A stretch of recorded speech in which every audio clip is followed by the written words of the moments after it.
ایک طرف تو ڈسٹرکٹ پولیس آفیسر کی طرف سے اساتذہ کے احترام کا حکم نامہ جاری ہوتا ہے، تو دوسری طرف اسی محکمے کے مانیٹرنگ آفیسر کی طرف سے لیڈیز ٹیچر کی تذلیل کا واقعہ سامنے آ گیا۔ ہفتے کے روز ڈسٹرکٹ مانیٹرنگ آفیسر نے سواوا کے دیہی علاقے جس کا نام ریتلی ہے،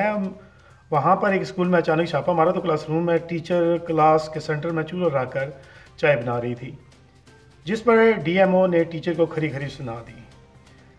ڈی ایم او کی طرف سے لیڈیز ٹیچر کی بنائی جانے والی ویڈیو پر عوامی حلقوں میں مختلف رائے کا اظہار بھی کیا جا رہا ہے، جہاں ایک طرف کلاس میں ٹیچر کے کلاس کے اندر چائے بنانے پر تنقید کی جا رہی ہے، تو دوسری طرف کچھ لوگوں کا کہنا ہے کہ ریتلی جیسے دور دراز علاقے جنگل میں جو واقع ہے، اسکول 2 کمروں پہ واقع ہے، اس اسکول میں کم از کم ٹیچر کے 2 گھنٹے لگتے ہیں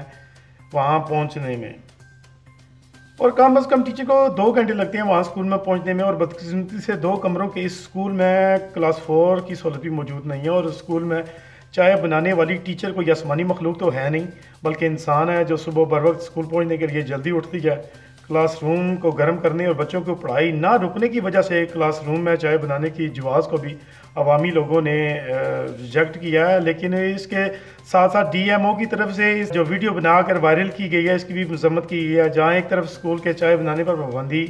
لگائے جانے کی اطلاع ہے، وہی دوسری طرف انتظامیہ کو یہ بھی دیکھنا ہوگا کہ دور دراز کے اس اسکول میں اساتذہ کو کیا سہولیات دی جا رہی ہیں۔ ڈی ایم او کا کام صرف اس طرح کاموں کو روکنا ہی نہیں بلکہ سہولیات